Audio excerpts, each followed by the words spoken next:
सहना भवतु सहनौ भुनक्तु सह वीर्यं करवावहै तेजस्विनावधीतमस्तु मा विद्विषावहै। ॐ शान्तिः शान्तिः शान्तिः।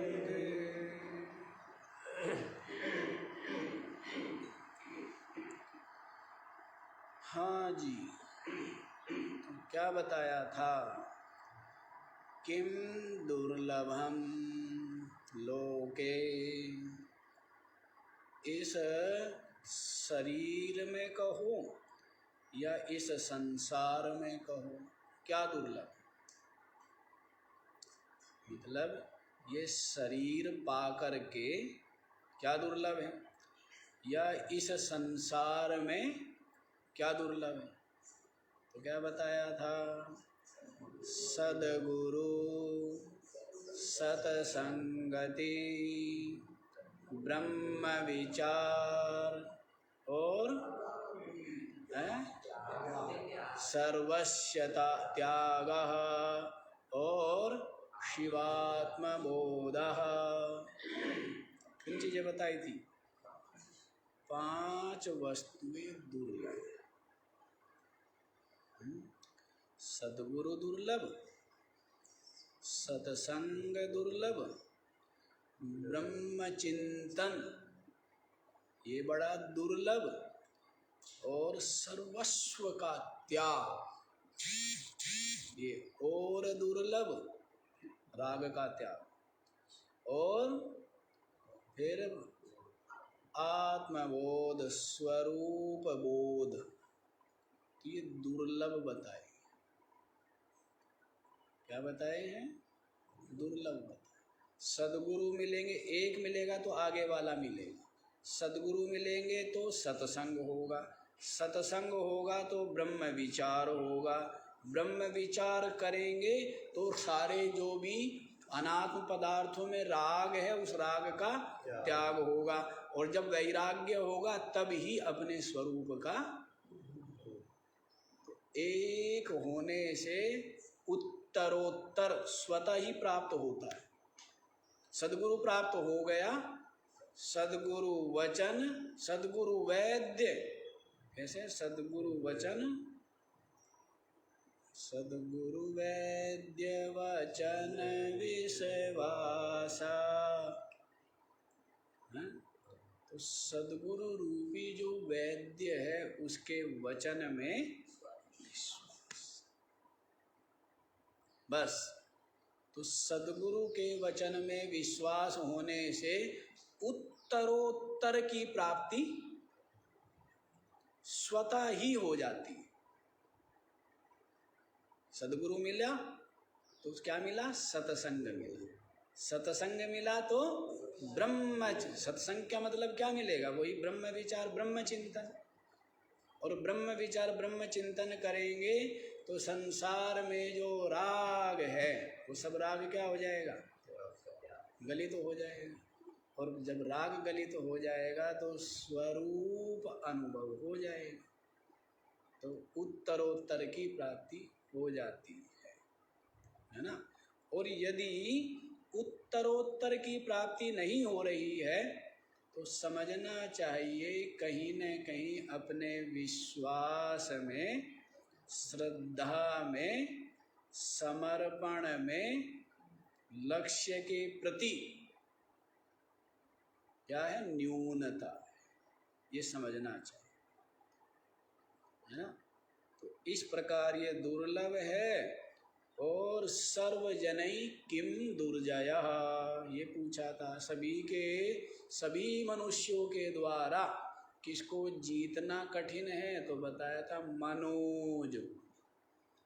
मनोज नाम का कोई राजा है आदमी, और उसको जीतना कठिन है, ऐसा नहीं है।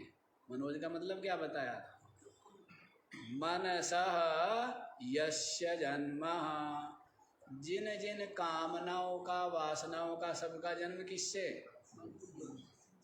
मन में उठती है, मन में रहती है, मन में ही शांत होती। देखो ना, ये मन जो है, मन स्वयं उठा, स्वयं रहता है, स्वयं लय हो जाता है किसमें? स्वरूप में। लेकिन मन भी मतलब ऐसा, ये भी खुद कर्ता बन गया औरों का, भाग्य विधाता। तो जितने भी संस्कार, वासनाएं हैं, सब किस में उत्पन्न होती है? किस में रहती है? और किस में लय, इनका शांति होती है? मन में ही हो जाती है ना। और ये मन भी किस में लय हो जाता है? ये भी अपने स्वरूप में लय हो जाता है। तो ये जो मन की जन्य जो वासनाएं हैं, उनको जीतना कठिन है। अब कैसे भी प्रयास करके, यही अवसर है, इन पर विजय प्राप्त कर लेनी चाहिए।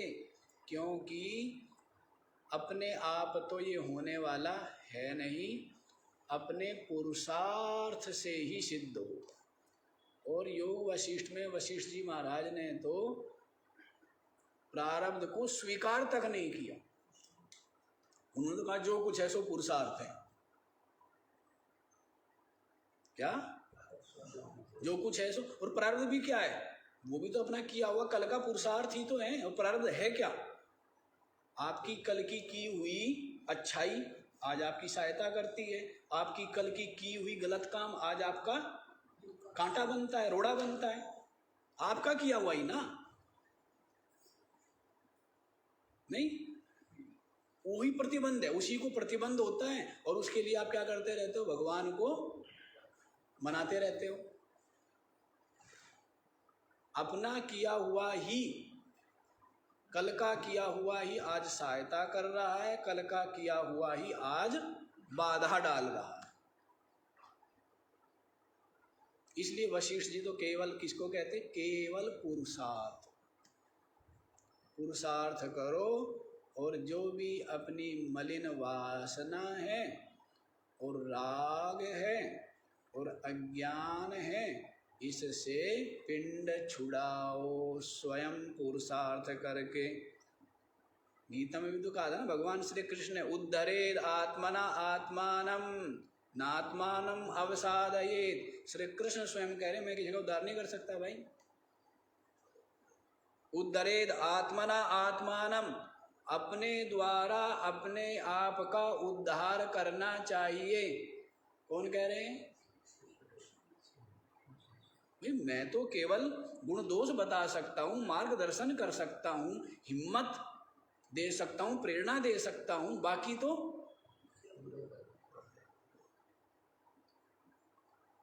आत्मना आत्मानम उद्धरेद नात्मानम अवसादयेत।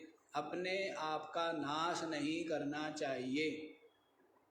आत्मैवा ह्यात्मनो बंधु, स्वयं ही अपने आप का मित्र है।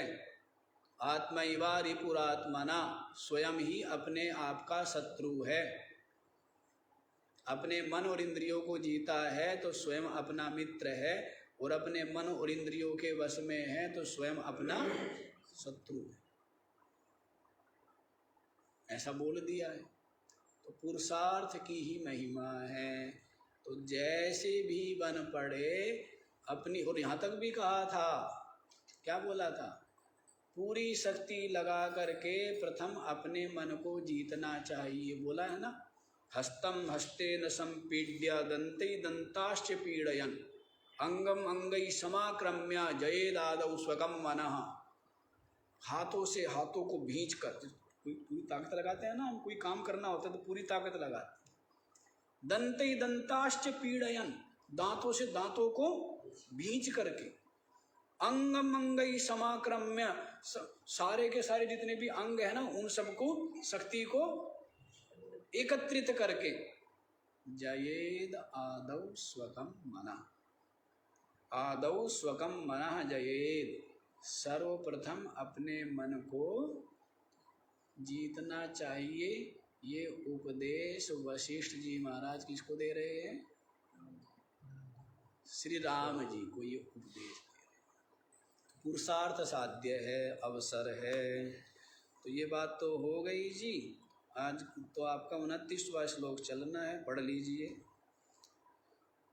पशो पशु को न करोति धर्म,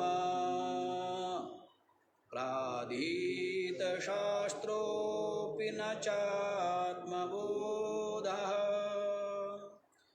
किन्तद्विषम्भाति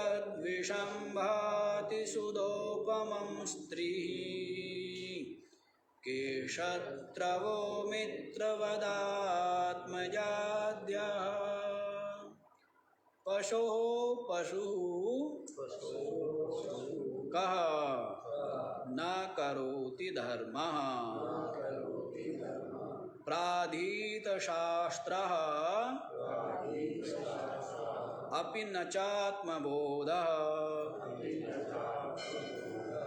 किं तद् विषम्भाति सुधोपमं स्त्रीः, केशत्रवः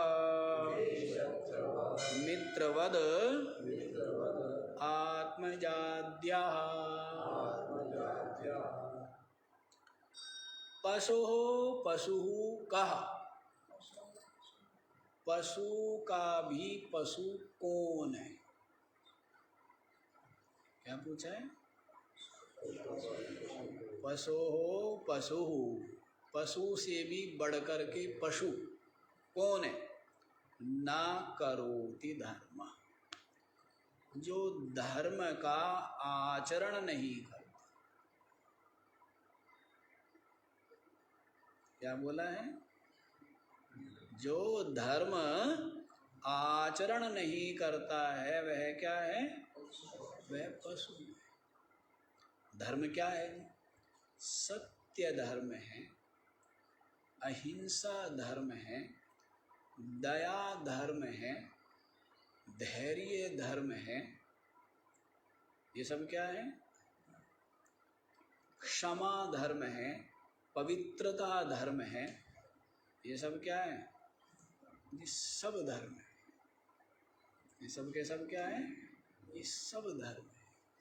जो आपके चित्र को व्यग्र ना करे वो सब क्या है? धर्म। और जो आपके चित्त को, आपके चित्त का स्वभाव क्या है? शांत और प्रसन्न। आप क्रोधित रह सकते हैं दिन भर और प्रसन्न रह सकते हैं ना? तो स्वभाव क्या है आपका? जैसे पानी को गर्म करो और रख दो, क्या होगा? क्यों? उसमें जो गर्मी आ गई थी वो क्या थी? वो आरोपित थी। जल का स्वभाव क्या है? तो वैसे ही क्रोध करना, झूठ बोलना है, ये हमारा स्वभाव नहीं है। यदि वो हमारा स्वभाव होता तो उससे हमें थकावट नहीं मिलनी चाहिए। प्रसन्न रहने से थकावट मिलती है या शक्ति मिलती है? क्योंकि वो हमारा स्वभाव है। ये स्वभाव नहीं। झूठ बोलने से चित्त व्यग्र अशांत होता है ना, और सत्य बोल करके निश्चिंत हो जाता है ना? नहीं, ये हमारा स्वभाव है। तो ये तो बुरी संगति के कारण से हमारे स्वभाव में घुस के बैठ गए हैं चोर। हमारा स्वभाव ऐसा नहीं है। और जो झूठ से झूठ बोलने वाला है वो भी ये चाहता है कि सब उससे सत्य बोले हैं? जो सब पर क्रोध करता है वो भी ये चाहता है कि उसके ऊपर कोई। क्यों चाहता है भाई? क्योंकि वही सबको प्रिय लगता है, क्योंकि वही सबका स्वभाव है। तो फिर जब आपको प्रिय लगता है तो वैसा आचरण दूसरों के साथ भी आपको, उसको भी वही प्रिय लगता है। जैसे मीठा आपको पसंद है ना, तो वैसे औरों को भी। तो ये साधारण सी बात है। आत्मौपम्येन सर्वत्र समं पश्यति योर्जुना, सुखम वा यदि वा दुखम सा योगी परमो मतः, परमः योगी मम मतः। भगवान श्री कृष्ण कह रहे हैं मेरे मत में वो परम योगी है। कौन? आत्मौपम्येन सर्वत्र, जो सबको अपने समान ही समझता है कि मेरे समान ही जैसे मुझे सुख और दुख होता है वैसे ही अन्य को भी सुख दुख होता है।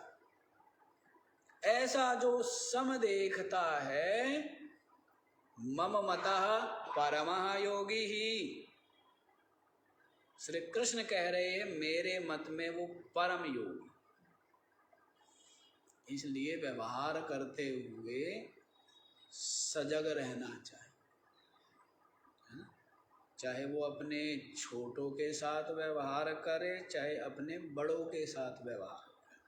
ये देखे कि ये आज बड़ा है, मैं भी कल बड़ा हूँगा, तो किस व्यवहार की अपेक्षा करूँगा अपने छोटों से। और यदि मैं छोटा हूँ तो मैं किस व्यवहार की अपेक्षा करूँगा अपने बड़ों से। तो वही व्यवहार करना चाहिए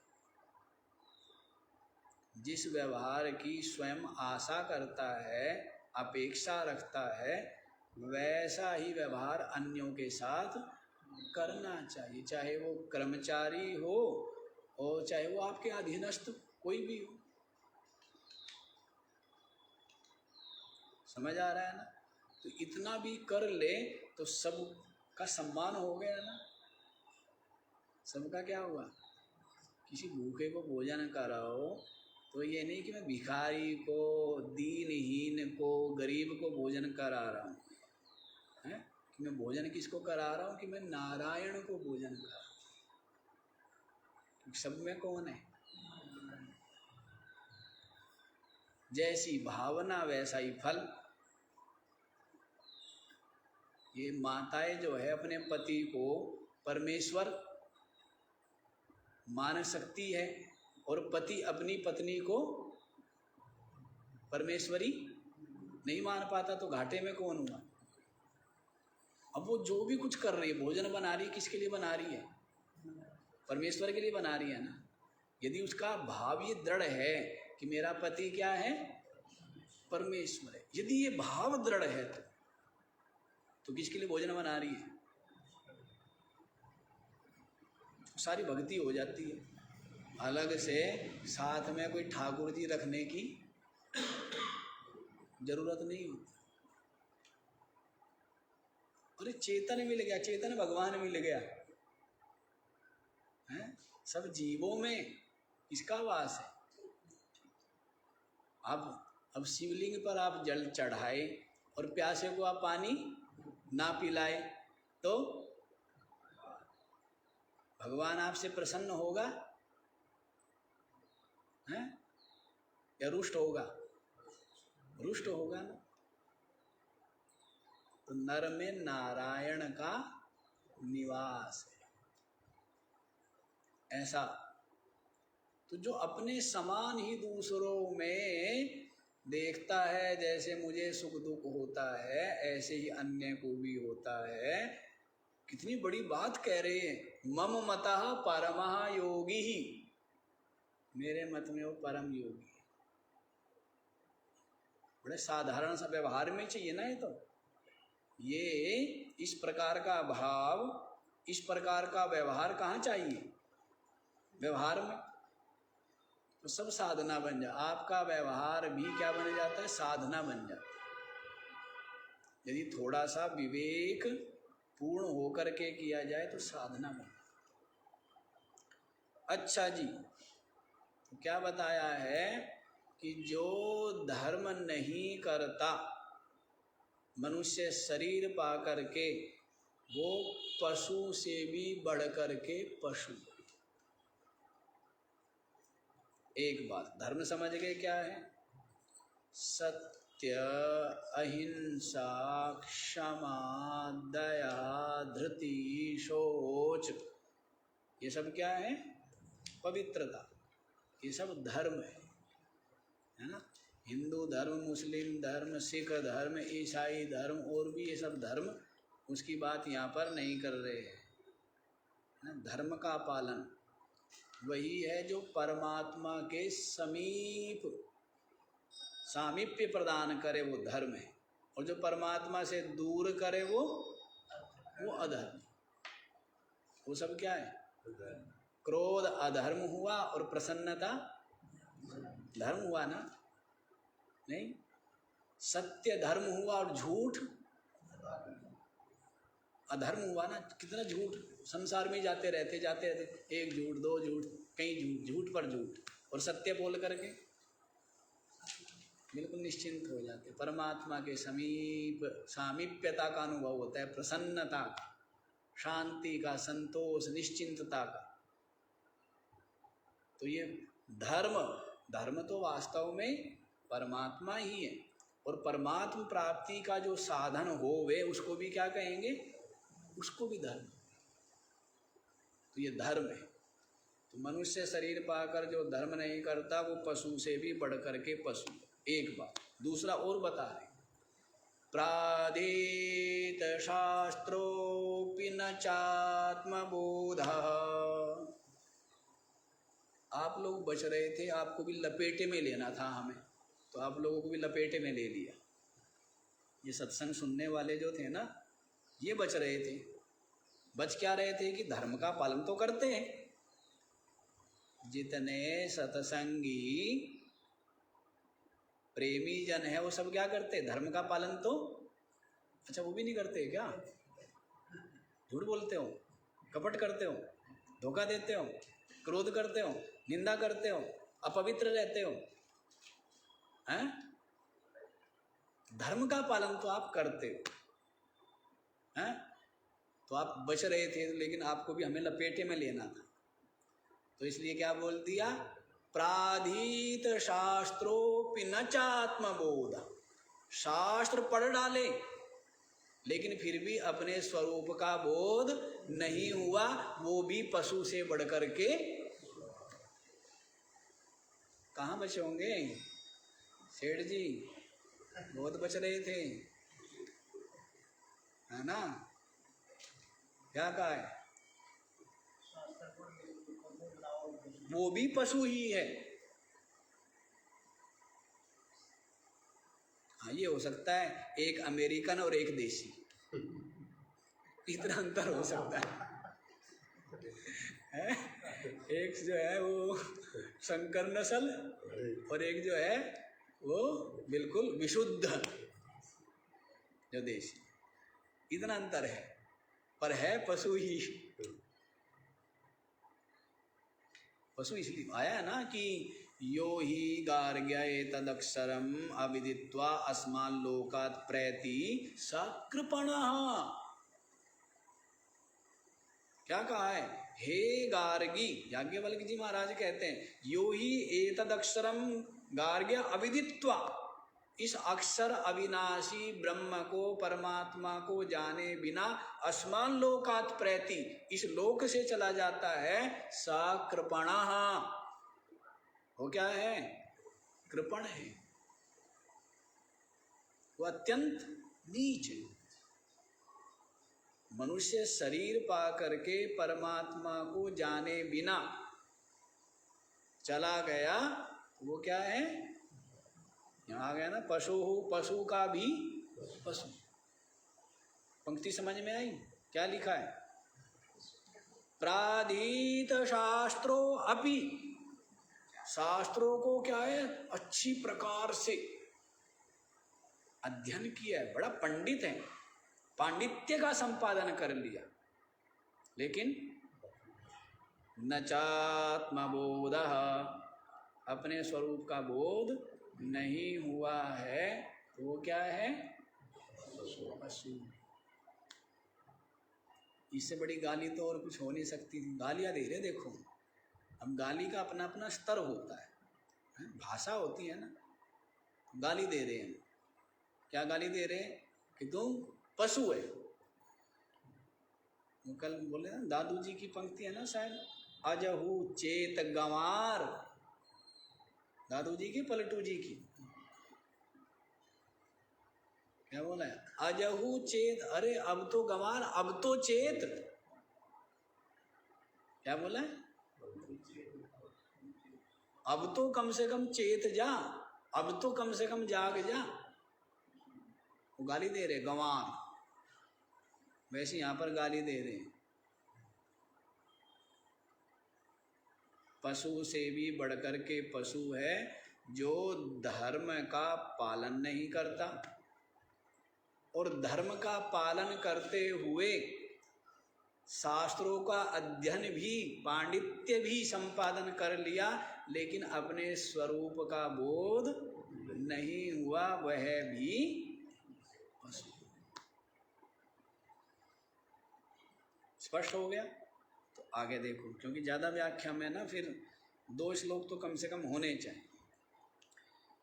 किंतद्विषं भाति सुधोपमं स्त्रीः,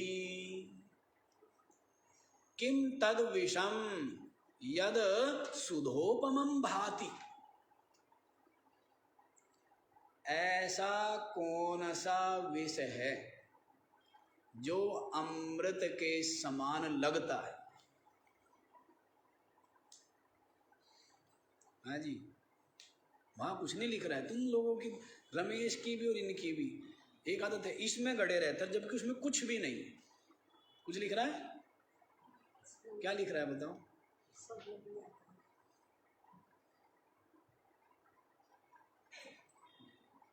किं तद विषयम विषम यद सुधोपमं भाति।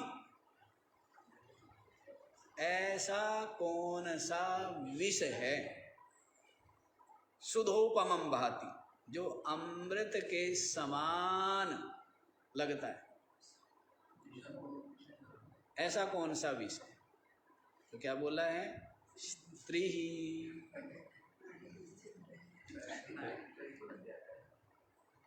क्या बोला है? स्त्री। कि वो जो विष है जो क्या लगता है? तो स्त्री का मतलब केवल स्त्री नहीं हुआ ना, स्त्री से जुड़ा हुआ है पूरा का पूरा गृहस्थ। किससे जुड़ा है? पुत्र किससे जुड़ा है? समधी, सास ससुर हैं, और क्या क्या होते हैं वो, साले सालिया, इतना हमें पता है। कभी आप समझते हो कि हमें भी नहीं पता है। और सच बात ये है कि बड़ी बहुत बाद में पता लगा है रिश्ते, बात ना तो हम जानते नहीं थे रिश्ते विश्ते कि भाई किसको क्या बोलते हैं। वो फुफेरा ममेरा पता नहीं क्या क्या बोलते थे लोग, कुछ तो अभी भी नहीं जानते हम। ये फुफेरा क्या होता है अभी ये नहीं पता, सब निकल तो गया मुंह से हैं। अच्छा, फूफा का बेटा वो फुफेरा है, सही कह रही है। फूफा क्या हुआ? ये फूफा तो पता है? तो वो सब किससे जुड़ता है? जैसे वो तो ये है ना कि एक बेल जुड़ती चली जाती है, एक श्रृंखला। तो किससे जुड़ी है? एक स्त्री के होने से। अब अकेला आदमी था, कहीं सोए, कहीं बैठे, कहीं खाए, कहीं जाए, लेकिन साथ में जुड़ गई क्या? स्त्री। तो फिर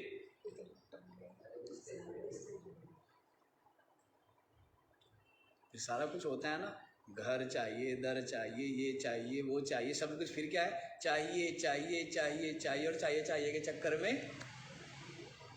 ये चाहिए समाप्त नहीं होती है ना, हैं? चाहिए समाप्त नहीं होती, स्वयं समाप्त हो जाता है। इसीलिए बोल दिया। और दोनों के लिए मैंने आपको पहले भी बता दिया था, पुरुष साधक और स्त्री साधक, उसके लिए तो अमृत के समान। जैसे संसार है, संसार के सुख, अब जैसे कोई सुविधाएं, सुविधाएं कैसे लगती है, लेकिन वो व्यक्ति को क्या बनाती है? गुलाम बनाती है ना। शरीर आदि की शक्ति कम होती चली जाती, जितना सुविधाओं में रहेंगे, सुविधाएं अपनाएंगे। एसी, तो क्या हो गया? एसी के होने से हैं क्या हुआ? उसका अभ्यास पड़ जाएगा, उसकी आदत, उसका गुलाम, उसके बिना रहना कठिन हो जाएगा। और शरीर की भी सहन शक्ति, सहने का जो स्वभाव था वो तो सुविधाएं जितनी भी होती जाती है उतना ही शक्ति सामर्थ्य कम होता चला जाता है। इसलिए जो विषय है सब लगते क्या है, सुख रूप, और है सबके सब विष तुल्य, भासते अमृत तुल्य है और है, इसी को तो बताया ना कि ऐसे विष जो लगता तो क्या है अमृत के समान और है क्या विष। तो एक इन्होंने बोल दिया क्या, स्त्री, स्त्री से अभिप्राय आपको बता दिया है कि पूरा का पूरा संसार उससे जुड़ जाता, फंस जाता है। तो रामानंद जी क्या बोलते थे, जन्म कैद, क्या बोलते थे कि जन्म कैद हो गया बेचारा जीवन भर के लिए, अब कहाँ मौका मिलेगा, फंस गया, फंस जाता है ना। हाँ, कोई कोई चेतता है, कोई कोई चेतता है, अन्यथा तो फिर उसमें ही उलझ जाते हैं और कभी सुलझ पाते ही नहीं। पहले गांठ लगी थी जड़ चेतन की और गांठ लग गई, क्या गांठ लग गई, स्त्री पुत्र आदि की ये गांठ लग गई।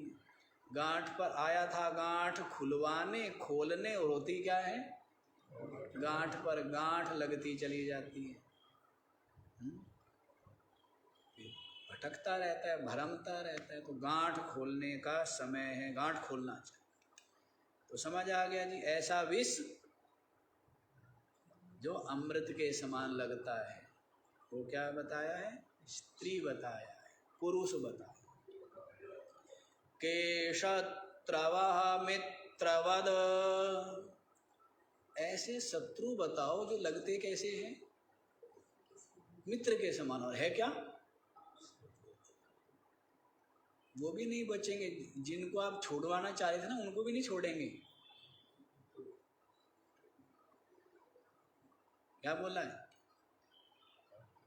केशत्रवः मित्रवद, है हमारे शत्रु और मित्र बन करके रहते हैं, और क्या करते रहते हैं, सारी की सारी हानि करते रहते हैं। क्या करते हैं, चिंता के महासागर में डाल के हमें और खुद मौज उड़ाते हैं। कौन, आत्मजाद्या, आत्मज, अपने पुत्र और पुत्री, ये क्या है, शत्रु है। हाँ जी, अपने पुत्र और पुत्री, स्वजन, आद्या बोल दिया, सब गिन लेना इसमें, सबके सब क्या है। हाँ जी, बड़ा डर रहे हो आप लोग, कोई नहीं, मेरी तो रिकॉर्डिंग होगी, आपकी थोड़ा होगी, नहीं पता लगेगा आपके घर वालों को, चिंता मत करें। वैसे भरोसा मत करना, हो सकता है बता भी दूं मैं,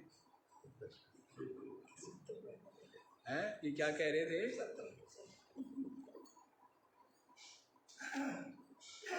जो अपने आत्मज है उनसे अधिक मोह होता है। बताया था ना कि मोह जैसे जल नीचे की ओर बहता है, वैसे ही मोह का प्रवाह आपको अपने माता पिताओं के साथ मोह नहीं है। किनके साथ मोह है आपको,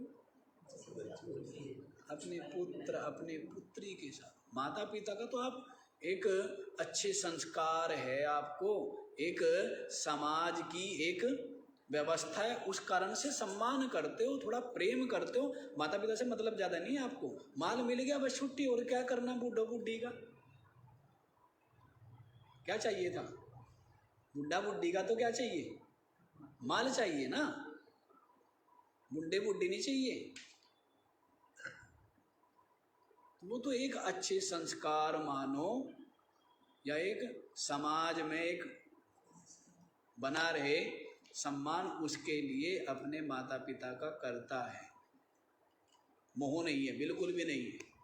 मोह किनके साथ होता है, छोटों के साथ, नीचे को बहने का स्वभाव। और आपके बच्चों का आप में नहीं होगा कभी, आप समझ, जैसे आपका अपने माता पिता में नहीं, अपने बच्चों में है, वैसे ही इस भ्रम में मत रहना कि आपके बच्चे जो है ना वे अलग होंगे, वे क्या करेंगे, वे आपका करेंगे। ना ना, वे किनका करेंगे, वे भी अपनी संतान का ही करेंगे, आपका कोई नहीं करेगा। इसलिए कई लोग बोलते भी हैं कि अब आराम कहाँ, जब माता पिता सर पे नहीं रहे तो अब, कई लोग बोलते भी है ना जी, अब कहाँ आराम। आराम तो क्या था, जब माता पिता सर पर थे तब निश्चिंत थे, तब मौज थी। अब मौज कहाँ, सारा वजन जिसके कंधे पर था तो तब मौज थी, अब वो वजन, वो कंधे तो हट गए, वो किसके कंधे पर आ गया है, तो अब आराम कहाँ, अब मौज कहाँ, आपके कंधे पर आ गया ना। हाँ, तो माता पिता के सामने ही है जो कुछ है, क्यों जी, हैं। देखो अब याद कर रहे हो अपने माँ बाप को, और चले गए उस पुराने उसमें, हैं कि माँ बाप के समय क्या मौज लेते थे, क्या ठाठ लेते थे, याद कर रहे होंगे ना शायद आप लोग। अरे वो भी सब नश्वर था, वो भी सब सपना हो गया, वो भी सदा नहीं रहना है, वो भी झूठा ही था। सत्य की ओर बढ़ो, ये नाशवान के लोभ को छोड़ो। ये सब का सब क्या है, माता पिता का प्रेम भी, भाई बंधुओं का की आत्मीयता भी, सबका सब क्या है, वो नाशवान ही है। उसके मोह जाल में मोहित होकर के नहीं रहना चाहिए। निकल चलो, आगे बढ़ चलो, सब साथ छूट जाना है, सब साथ छूट जाना है। इसलिए बोल दिया है यहाँ पर, जिनको हम मित्र मानते हैं ना, झूठ कपट करते, दूसरों को धोखा देते, दुनिया को ठगते, रिश्वत लेते हैं, क्या क्या नहीं करते, किनके लिए, अपनी संतान के लिए, तो वे आपके शत्रु हुए ना। उनके मोह के कारण से आप अधर्म के पाप के मार्ग पर चल पड़े, शत्रु हुए मित्र हुए, शत्रु। यहाँ तो देखो खरी खरी बताएंगे, महात्मा यही तो है ना, महात्मा जो है सीधी बात बोलता है, कोई लाग लपेट वाली बात नहीं है, क्योंकि किसी से कोई स्वार्थ, कोई चाह तो है नहीं, इसलिए सत्य जो है वो बताए, बोले। कहते हम सत्य सत्य बतलाते हैं, मानो ना मानो तुम जानो, निज अनुभव तुम्हें सुनाते हैं, मानो ना मानो तुम जानो। तो सच सच बताते हैं, बाकी मानना न मानना आपकी मर्जी। तो सत्य बात यही है कि जी, ये जो आत्मीय जन है, आत्मज, अपने से जो उत्पन्न, उसका विशेष मोह होता है। जो जो स्वयं अपना मकान आपने खुद बनाया तो उसका मोह ज़्यादा है, और आपके माता पिता ने बनाया हुआ है तो पुरानी कोठी, क्या बोलते हैं, हवेली, पुरानी हवेली, उसका उतना ज़्यादा, जबकि उसको मंदा समय था, मशीन कम थी, तो बनने में समय लगते थे कई वर्ष। और अब तो क्या है, महल खड़ा हो जाता है 6 महीने में खड़ा कर देते हैं, है ना। तो कितने प्रेम से बना था, लेकिन आपका उसके साथ में आत्मीयता उतना नहीं होती है, और जो खुद बनाया उसके साथ में होती है, तो वो आत्मज हो गए ना, अपने द्वारा उत्पन्न, उसको क्या बोलते हैं, आत्मज। तो ये शत्रु है, क्योंकि इनका मोह अधिक होता है, और इस मोह के जाल में उलझ जाता है, फंस जाता है। तो स्पष्ट हो गया जी, क्या बताया इसमें। एक तो पशु से बढ़कर के पशु कौन बताया है, जो धर्म का आचरण ना करे, और शास्त्र अध्ययन करके भी परमात्म प्राप्ति जिसको नहीं हुई, वो पशु से भी बढ़कर के पशु। फिर ऐसा अमृत बताइए, अमृत के समान जो लगता है लेकिन है विष। वो क्या बता दिया था? वो स्त्री बता दिया। ठीक है। और फिर पूछा क्या कि जो है शत्रु लेकिन लगते मित्र है, कौन है? हाँ, अपनी संतान। ठीक है। अब आप लोग 30वां श्लोक भी देख लीजिए। विद्युच्चलं किं धनयौवनायोर्दानं परं किंच सुपात्रदत्तं कंठं गतैरप्यशुभिर्न कार्यं किं किं विधेयं मलिनं शिवार्चा। विद्युत चलम किम धन यौवनायुः दानं परम किम च सुपात्रदत्तं कंठं गतैः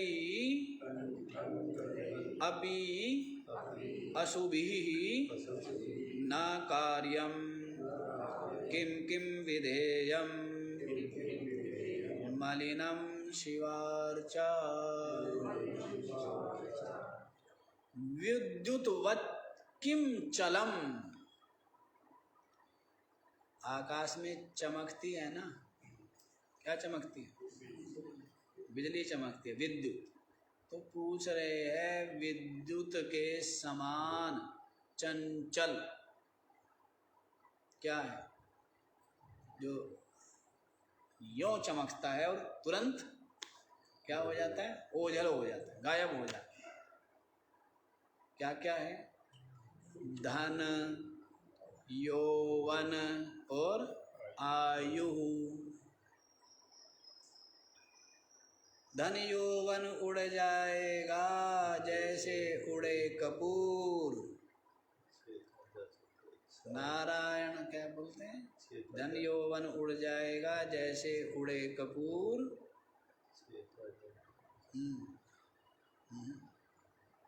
धन यौवन उड़ जाएगा जैसे उड़े कपूर। वो अलग है, वो नहीं है। नारायण हरि को भजो क्यों चाटो जग धूल। हैं? सेठ जी को याद आ गया। क्या बोला है? धन यौवन जैसे उड़े कपूर। रख दिया था, पाता ही नहीं, कहीं कहाँ चला गया? कहाँ गया? उड़ गया ना। वैसे धन और यौवन ऐसे उड़ जाते, पता लगे कब में चले गए। क्यों जी सेठ जी? कब बुढ़ापा आ गया, कब इस दांत में दिक्कत, फिर उस दांत में दिक्कत, फिर इसमें दिक्कत, फिर उसमें दिक्कत है, पता लगा? कब बुढ़ापा धमका, वो अनवांटेड गेस्ट है, चाहत आ गया आपने और आ गया। ऐसा ये विद्युत के समान चंचल है। विद्युत जलवत् तरलम कैसे है? जलवत् तरलम तद्वत् जीवन मतिशय चपलम क्षणमपि सज्जन संगति रेखा भवति भवार्णम तरणे नौका भज गोविंदम। ये सब पढ़ेंगे आप लोग, आगे आएंगे। हम लोगों ने बड़े आनंद लिए इन सब की। गाने में भी कितना अच्छा लगता है ना। धन जन यौवन माँ कुरु धन जन यौवन गर्वम हर्ति निमेषात् कालः सर्वं मायामयमिद मखिलम हित्वा ब्रह्म पदम प्रविशासु विदित्वा। नलनी दलग जलवत् तरलम तद्वत् जीवन मतिशय चपलम क्षणमपि सज्जन संगति रेखा भवति भवार्णव तरणे नौका। कितना आनंद है ना। ये भाषा भी बड़ी मीठी भाषा है संस्कृत। इसको गाने में आनंद आता है क्योंकि भाव भी बहुत गहरे छिपे हैं ना। कितना चंचल जीवन है। भर्तृहरि जी महाराज कहते जीवे वारी तरंग चंचल तरे सौख्यम कुतः प्राणिना। वारी तरंग चंचल तरे, जैसे वारी की जल की तरंग कितनी चंचल होती है। सूक्ष्म कुतः प्राणी नाम, प्राणी को सुख कहाँ है? सुख है क्या प्राणी को? तो कितने सुंदर सुंदर ये सब अनुभव है, चिंतन है, बड़ा आनंद आता है। और क्या है? प्रकाश पुंज है। जैसे सूर्य है ना, सारा अंधेरा मिटा देता है, वैसे ये सारा ज्ञान जो है हृदय में जन्म जन्मांतरों का जो तम है, अंधकार है, उसको मिटा देता है, हटा देता है। जीवन प्रकाश से दैदिव्यमान हो उठता है, ज्ञान से दैदिव्यमान हो उठता है। और ज्यों ज्यों ज्ञान उतरता है, ज्ञान भानु उदय हुआ, त्यों त्यों अंधेरा, अशांति, चिंता, भय, इन सब से मुक्ति मिल जाती है। ऐसी महिमा है इस ज्ञान की। तो देखो जी, यहीं पर आओ क्योंकि समय भाग जाएगा। विद्युत के समान धन यूं चला जाता है लक्ष्मी जी, बड़ी चंचल है ना लक्ष्मी जी। चंचला चपला माया, है माया क्या है? बड़ी चंचल चपल है माया, तो ठहरती नहीं है, यूं चली जाती है। हाँ, लेकिन जो संयमी है उनके पास, तपस्वी पुरुषार्थी, उनके पास माया उनके पास ठहरती है। जो संयमी है, तपस्वी है, उनके पास क्या है? माया। पुरुषार्थी है, उनके पास माया भी ठहर जाती है। और जो परिश्रम ना करें, त्याग तप ना करें, तो उसके पास माया ठहरेगी क्या? यूं ही फिजूल उड़ाए। हाँ, एक बता रहा था कि महाराज जी विचित्र विचित्र बात होती है। उसके 80 बीघा जमीन तो कहता है कि मैंने पी करके और खांसी भी नहीं आई। सत्य बात है, सत्य घटना भी सत्य है, इनके गांव की तो है। वो कहता था बारंबार, ये बोलता था ना, वो स्वयं बोलता था।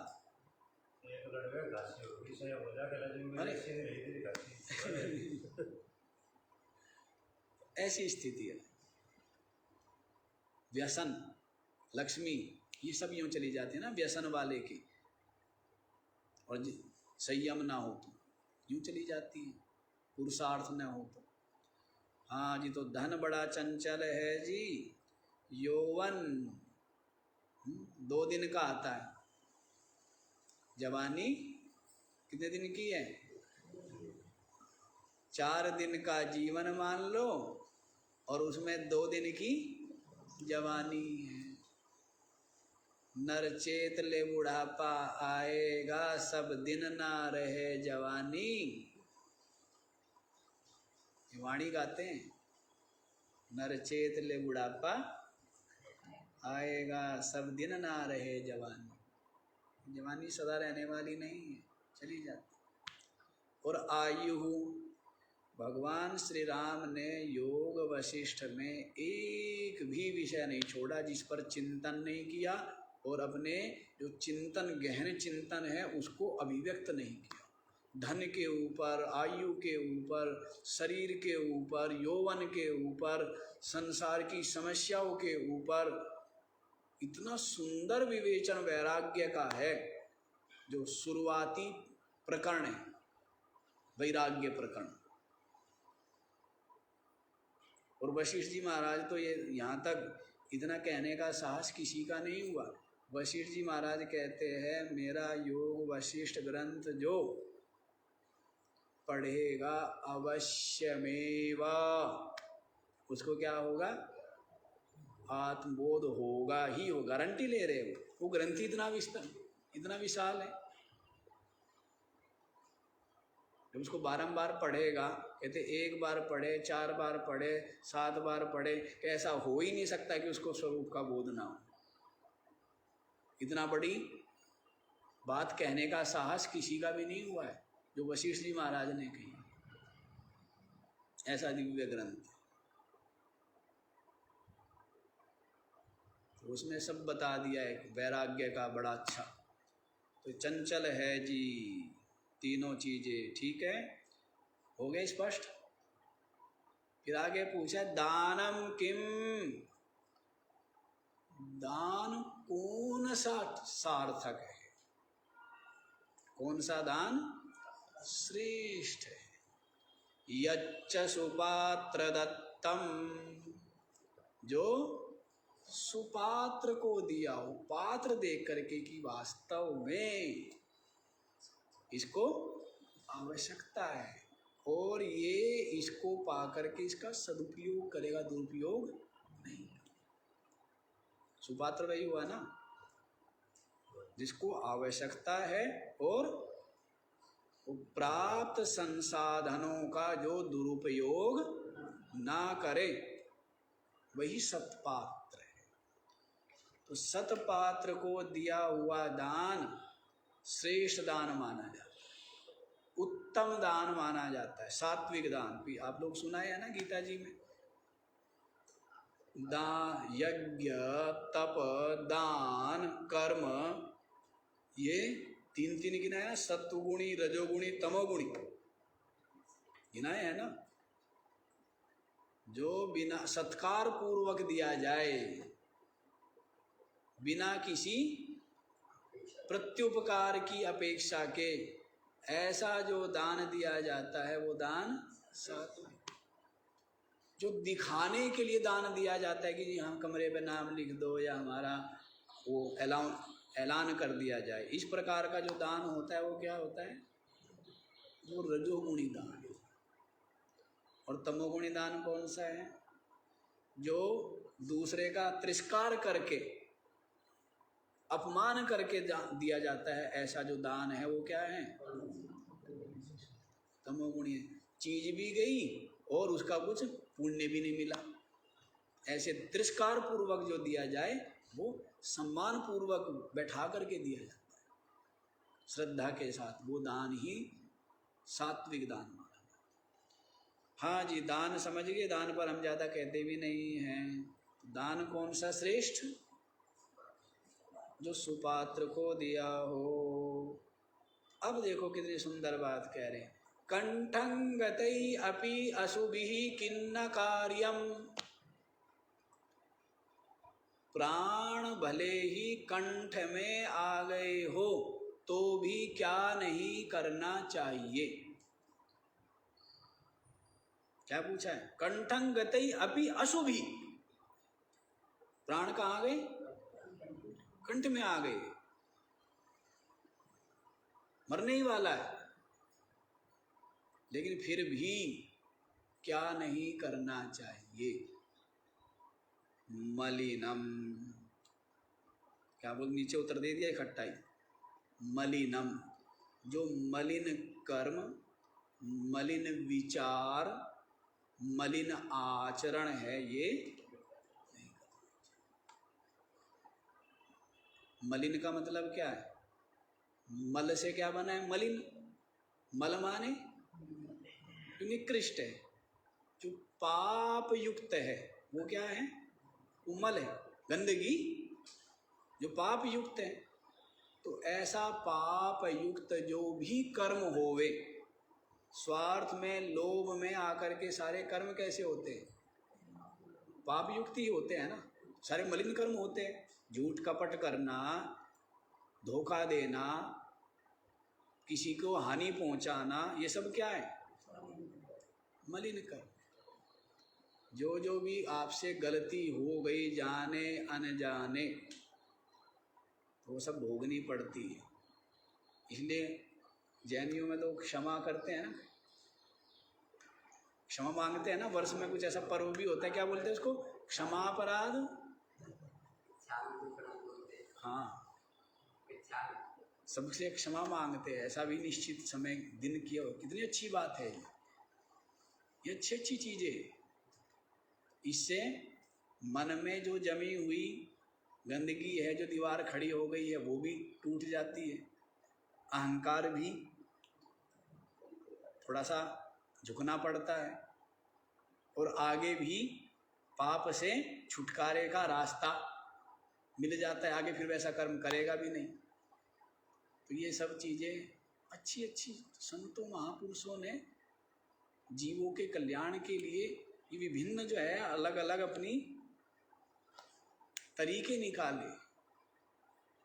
मतलब सबका यही है कि जीव जो है पाप के कीचड़ से निकल जाए, सुखी हो जाए,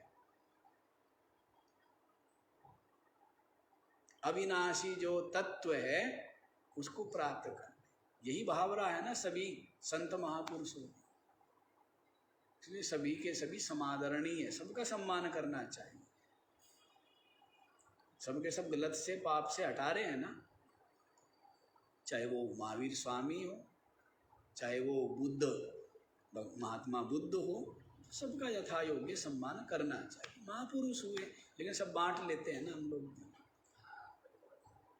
सबको क्या करते हैं, सब बांट लेते हैं और रह जाते हैं बस केवल वो दिखावे के जो भी धर्म है या कर्मकांड है, या केवल बस उनका एक आग्रह, उनका एक अभिमान, उनका एक अहंकार पाले रहते हैं, और कुछ भी नहीं है।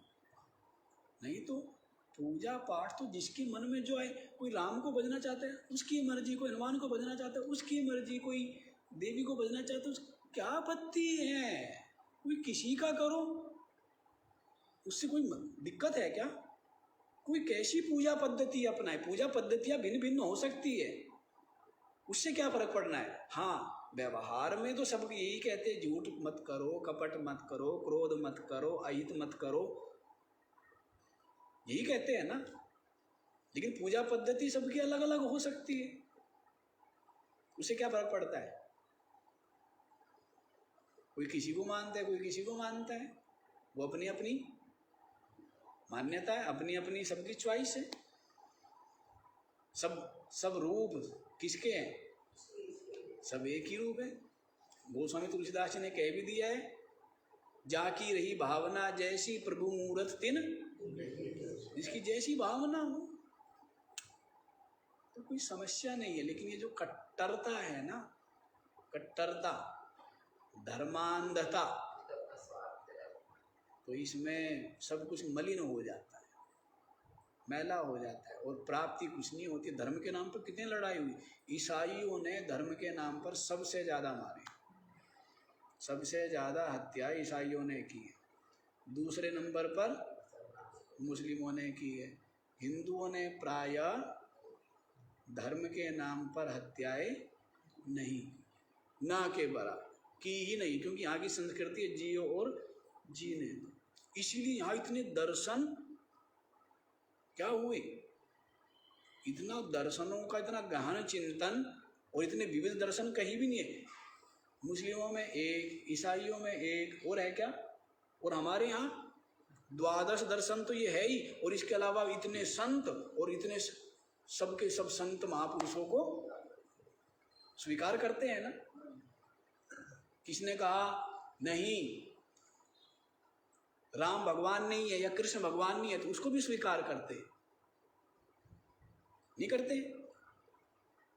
यहां सबको स्वीकार करते हैं कि सब कक्षाएं है, सबकी अपनी अपनी स्तर है चिंतन के, साधना के। उनका मतलब ये है कि सगुण साकार वो नहीं मानते, वो मानते हैं कि नहीं, कोई कहता है कि सगुण निराकार ही है परमात्मा, तो बस परमात्मा सगुण साकार हो ही नहीं सकता। जैसे आर्य समाज वो क्या कहते हैं कि परमात्मा सगुण साकार हो ही नहीं सकता, परमात्मा तो सगुण निराकार है। कुछ और लोग संत महापुरुषों का जो सिद्धांत है वास्तव में ज्यादा वो यही है कि परमात्मा क्या है, निर्गुण निराकार है, और अंत तो वही है, अंतिम तो वही है। इसको सब स्वीकार करते हैं, सगुण साकार वाले भी स्वीकार करते हैं।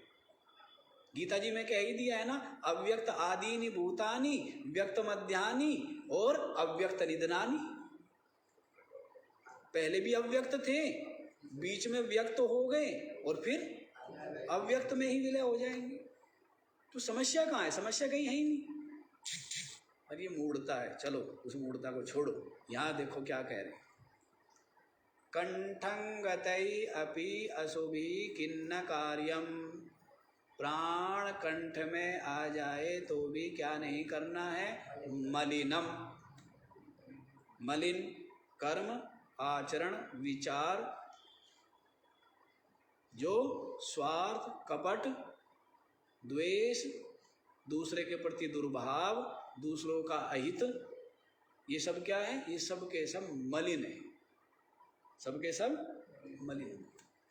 तो ये नहीं करना चाहिए। किम किम विधेयम, क्या करना चाहिए जी, अब क्या पूछा है, किम किम क्या करना चाहिए, शिवार्चा, क्या करनी चाहिए, शिवा जो कल्याण स्वरूप परमात्मा है उसकी पूजा करनी, क्या करनी चाहिए,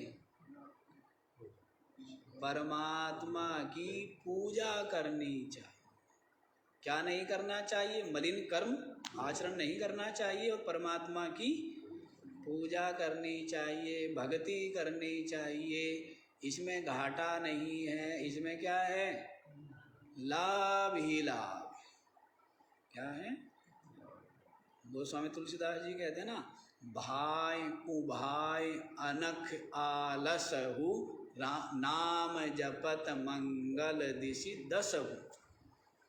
कैसे भी जपो नाम, क्या बोला है, भाव से जपो, कुभाव से जपो, आलस्य में जपो और श्रद्धा से रहित होके जपो, कैसे भी जपो।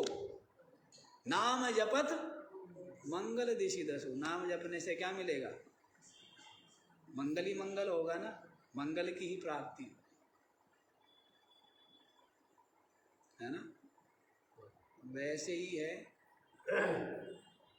भगवान की पूजा करने से, जो भी आप भगवान माने, सगुण साकार को मानो, सगुण निराकार को मानो, निर्गुण निराकार को मानो, हैं गुरु को मानो, जिसको भी मानो, तो उसको करने से तो क्या, मंगल ही मंगल है, लाभ ही लाभ है। इसलिए परमात्मा की पूजा करनी चाहिए। ठीक है जी, तो ये श्लोक भी हो गया है, आज इतना ही रखते हैं, बाकी का विचार करो।